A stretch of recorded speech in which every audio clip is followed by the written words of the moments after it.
আসসালামু আলাইকুম ওয়া রাহমাতুল্লাহি ওয়া বারাকাতুহু। সবাই কেমন আছেন? আজকে আলোচনা করব হযরত ওমর ইবনুল খাত্তাব রাদিয়াল্লাহু তাআলা আনহুর জীবনী সম্পর্কে। এত সমৃদ্ধ একটি জীবনী আলোচনা করতে গেলে আসলে অনেক সময়ের প্রয়োজন। তো সেই আলোচনার সুবাদে বা আলোচনার সুবিধার্থে আমরা কয়েকটি পর্বে ভাগ করে ইনশাআল্লাহ topic by topic step by step আলোচনা করবো ইনশাআল্লাহ, যাতে হচ্ছে পুরো জীবনটা সুন্দরভাবে গুছিয়ে নিয়ে আসা যায়। তো আজকের যে পর্বটা সেটা হচ্ছে ওনার জন্ম, বংশ, শারীরিক গঠন এবং জাহেলিয়াতের যুগে ওনার জীবনটা কেমন ছিল সেগুলো নিয়ে কথা বলবো। তো প্রথম যে পর্বটা সেটা হচ্ছে হযরত ওমর ইবনুল খাত্তাব রাদিয়াল্লাহু তাআলা আনহু, ওনার জন্ম, বংশ, শারীরিক গঠন এবং ইসলাম পূর্ববর্তী জীবন অর্থাৎ জাহেলিয়াতের জীবন সম্পর্কে।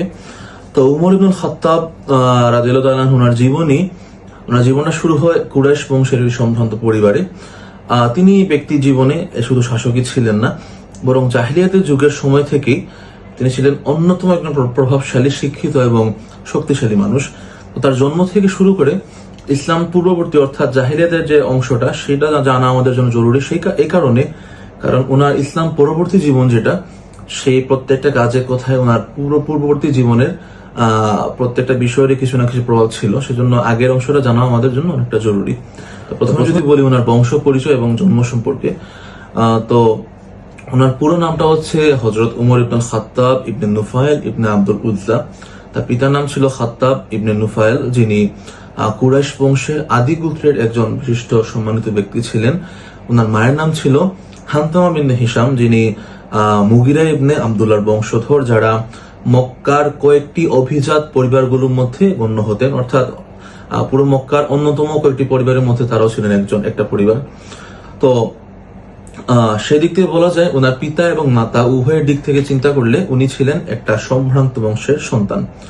ওনার জন্ম ইতিহাসের বিশ্বস্ত সূত্র অনুযায়ী পাওয়া যায় 583 খ্রিস্টাব্দ, অর্থাৎ আমরা সবাই জানি আসহাবে ফিল বা হসি বাহিনীর যে ঘটনা, সেই ঘটনার অলমোস্ট 13 বছর পরে, অর্থাৎ বলা যায় উনি আল্লাহ রসুলের চেয়েও প্রায় 13 বছরের ছোট ছিলেন।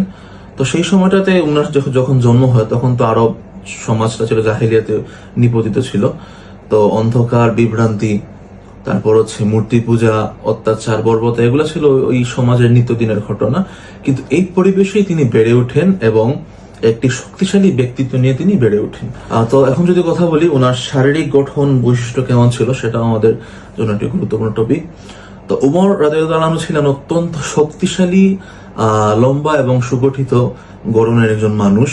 তার গায়ের রং ছিল ফর্সা এবং লালচের মিশ্রণ, যা আরব সমাজে তাকে আলাদাভাবে একটু পরিচিতি দিত।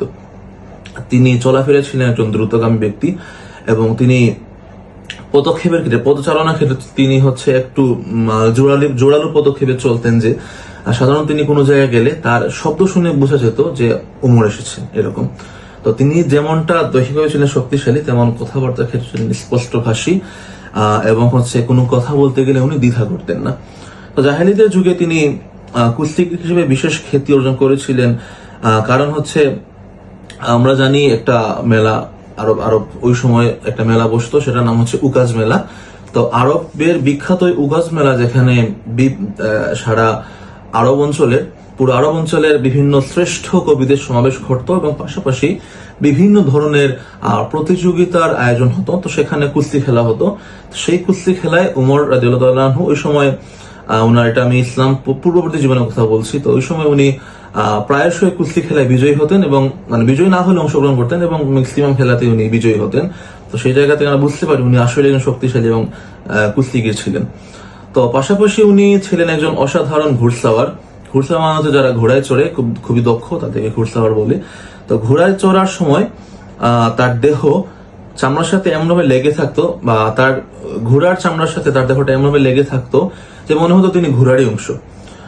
তো আল ফারুক নামে একটি বিখ্যাত গ্রন্থ আছে, সেখানে এই কথাটা সুন্দরভাবে উল্লেখ করা আছে যে ওমর ঘোড়ায় চড়লে ঘোড়ার চামড়ার সাথে তার শরীর লেগে থাকতো। তো এখন যদি কথা বলি ওনার জ্ঞানগত দক্ষতা নিয়ে, জাহেলিয়াতের যুগে আসলে ওই সময়টা এমন ছিল যে পড়ালেখার প্রচলন ছিল না, মানুষ সাধারণ কথাবার্তা এগুলা দিয়ে কাজ হয়ে যেত। তো যার কারণে দেখা গিয়েছে আরবের অর্থাৎ জাহেলিয়াতের ওই যুগে পুরো আরব সমাজে শিক্ষার প্রচলন ছিল খুবই সীমিত, অর্থাৎ সামান্য কিছু মানুষই পড়াশোনা জানতেন। যেমন পুরো মক্কায় অনেক মানুষ ছিলেন, কিন্তু জাস্ট অনলি 17 পিপল, অর্থাৎ 17 জন মানুষ ছিলেন যারা পড়ালেখা জানতেন। তার মধ্যে উমর ছিলেন একজন অন্যতম ব্যক্তি। তিনি আরবি কবিতা, ভাষা এবং সাহিত্যে গভীর পাণ্ডিত্য অর্জন করেছিলেন। ভাষার বিশুদ্ধতা এবং কাব্যের প্রতি তার যথেষ্ট অনুরাগ ছিল, আগ্রহ ছিল, এবং যেটা ওনার পরবর্তী জীবনে খলিফা হওয়ার পরেও তার ভাষার প্রতি যে আগ্রহ সেটা ছিল, এবং তিনি আরবি ভাষার প্রয়োগের ক্ষেত্রে যথেষ্ট এবং এর সঠিক ব্যবহারের উপর অনেক বেশি জোর দিতেন। আরবি কবিতা এবং ভাষা জ্ঞান সম্পর্কে তার মতামতগুলি আজও সাহিত্যিকদের কাছে সমাদৃত। তিনি শুধু কবিতা আবৃত্তি করতেন না, বরং এর মর্ম বুঝতেন এবং প্রয়োজনে সেই কবিতাগুলো সমালোচনা করতেন। ভাষার প্রতি এই গভীর অনুরাগ পরবর্তীতে ইসলামের বিভিন্ন ইসলামী জ্ঞান বিজ্ঞানের বিকাশে যথেষ্ট গুরুত্বপূর্ণ ভূমিকা রেখেছিল বলে আমরা ইতিহাস থেকে পাই। তো এখন যদি আরেকটা, যেমন ওনার জীবনের গুরুত্বপূর্ণ অংশ ছিল ব্যবসা বাণিজ্য এবং কূটনৈতিক দক্ষতা, যেটা প্রত্যেকটা মানুষের জরুরি। তো উনি যদি খলিফা ছিলেন, ইসলামের দ্বিতীয় খলিফা, সুতরাং আমার মনে হয় যে এই টপিকটা অনেক বেশি ইম্পর্টেন্ট। ব্যবসা বাণিজ্য পাশাপাশি কূটনৈতিক দক্ষতা ওনার কেমন ছিল। তো ওনার ব্যবসা বাণিজ্য এবং কূটনৈতিক দক্ষতা সম্পর্কে যদি বলি, আরব সমাজে ওই সময় ব্যবসা বাণিজ্য ছিল অনেক সম্মানজনক একটা পেশা। বর্তমান সময়েও ব্যবসা একটি স্বাধীন পেশা। তো উমর ছিলেন ওই সময় ব্যবসায়ী এবং একজন সফল ব্যবসায়ী ছিলেন। তো ব্যবসার কাজে উনি সাধারণত ইরাক, সিরিয়া এই দুটি বড় অঞ্চলে সফর করতেন, এবং উনি আমরা যতটুকু জানি ইতিহাস থেকে, উনি একজন সফল ব্যবসায়ী ছিলেন, পাশাপাশি প্রচুর সম্পদ অর্জন করেছিলেন। তো ব্যবসার কাজে এটা একটা গুরুত্বপূর্ণ পয়েন্ট বর্তমান সময়ের জন্য। তো ব্যবসার কাজে উনি আরবের সীমানা পেরিয়ে বিশ্বের বিভিন্ন প্রান্তে সফর করেছিলেন। বিশ্বের বিভিন্ন জাতি, তাদের কথাবার্তা, চালচলন, আচার আচরণ, সংস্কৃতি, তাদের ভাষা ইত্যাদি বিষয়ে ওনার একটা অভিজ্ঞতা হয়েছিল।